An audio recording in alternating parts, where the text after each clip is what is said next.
एक गांव में दादी और दादा रहते थे। उनकी एक प्यारी सी पोती थी। वह प्यारी सी पोती बहुत शरारती थी और उसे आइसक्रीम खाना बहुत ही पसंद था। उसके दादा हमेशा उसके लिए आइसक्रीम लेकर आया करते थे। वह और उसकी दादी माँ अलग-अलग पकवान बनाकर अपनी पोती को खिला और पोती अपने दादा दादी के साथ बहुत ही खुश थी। दादाजी, मुझे अपने शादी और दादी माँ की शादी की कहानी सुनाइए। अपने गांव की कहानी सुनाइए ना।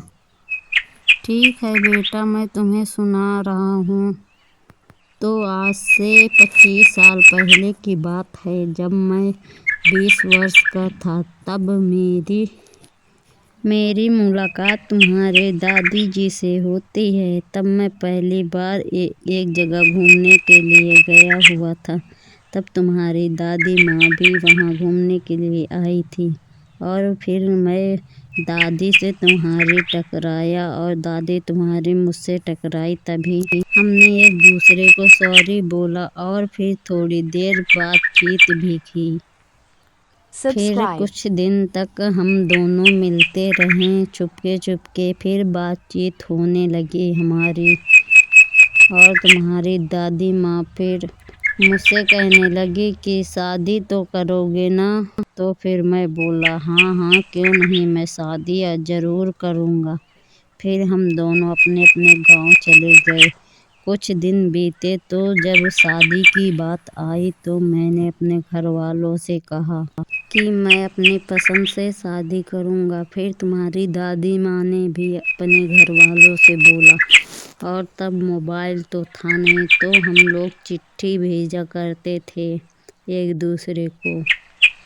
तो फिर घर वालों ने कहा कि अभी शादी नहीं हो सकती क्योंकि वह दूसरे कास्ट की है और तुम दूसरे कास्ट के, हम कहाँ कर सकते हैं वहाँ शादी। फिर तुम्हारी दादी बोली कि नहीं, मुझे करना है तो यहीं करना है। और मैंने भी बोला।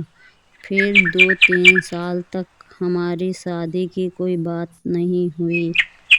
फिर तुम्हारे दादी माँ के घर वाले तैयार हो गए और यहाँ के अभी तक तैयार नहीं थे। मैंने फिर जैसे तैसे मनाया कि चलो कर दो शादी। फिर मेरे घर वाले भी तैयार हो गए और हम दोनों ने फिर धूमधाम से शादी की और कुछ दिन तक गांव में ही रहे। जब कुछ दिन बाद तुम्हारे पिताजी आए तो फिर उन दोनों के शहर में पढ़ाई करवाने के लिए हम लोग शहर आ गए और शहर में ही एक छोटा सा घर बना लिया। तुम्हारे पिताजी यहीं पढ़ाई करने लगे और हम कभी कभार गांव घूमने के लिए जाया करते थे। अब भी गांव में हमारा एक छोटा सा घर और सुंदर से बगीचे हैं जहां पास की मिट्टी और फूल आज भी हमारा इंतजार करते हैं। वहाँ जाकर कुछ अपना सा लगता है। वह फूल मुझसे इतनी बातें करते हैं कि मुझे वहाँ जाकर एक सुकून सा मिल जाता है। तो पोती बोलती है, चलो दादाजी, आज फिर कुछ दिनों के लिए चलते हैं गाँव। तो दादाजी बोलते हैं, अरे बेटी, अब तो काम में इतना बिजी हो गए हैं कि टाइम ही नहीं मिल पाता। तो पोती बोलती है, दादाजी, काम तो हमेशा होता रहेगा, चलो। फिर वह दादी के पास जाकर बोलती है, दादी माँ, चलो गांव घूम कर आते हैं। मुझे भी गांव घूमना है, गांव के पेड़ पौधों से बातें करनी है, मुझे भी गांव ले चलो। तो फिर दादी माँ दादाजी से बोलती हैं। दादाजी फिर थोड़ी देर शांत रहते हैं और कुछ देर बाद कहते हैं, चलो अच्छा ठीक है, इस बार की गर्मियों में चलेंगे गांव। दादी और पोती बहुत ही खुश होती हैं। अब कुछ दिन बीतने के बाद जब गर्मी आ जाती है तो गांव की तैयारी बन जाती है।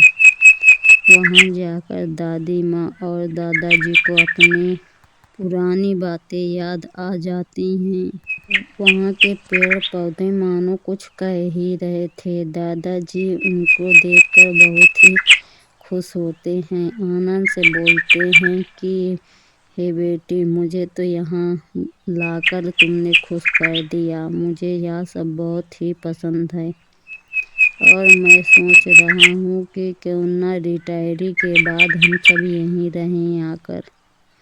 तो बेटी बोलती है, क्यों नहीं दादाजी, यह तो मुझे बहुत जगह पसंद आई। हम हमेशा के लिए यहीं रहेंगे। तो दादा बोलते हैं, ठीक है बेटा। और दादाजी अपनी पोती को सारी बातें बताते हैं और कहानी सुनाते हैं, अपने फूलों की कहानी और अपने पेड़ों की कहानी, अपने बचपन के दिन भी याद दिलाते और खुद भी याद करते, खुद मुस्कुराते और कुछ देर तक ऐसे ही यादें चलती रहती और वह खुद खुश हो जाते कि मैं बचपन में यहाँ खेलता था और यहीं खेल कूद करता और यहीं पिटाई भी होती मेरी। कितने बचपन के दिन अच्छे होते हैं। इसीलिए कहते हैं बचपन के दिन सबसे अच्छे होते हैं। ना कोई टेंशन, ना कोई फिक्र और बचपन में खेलना खाना और कुछ नहीं।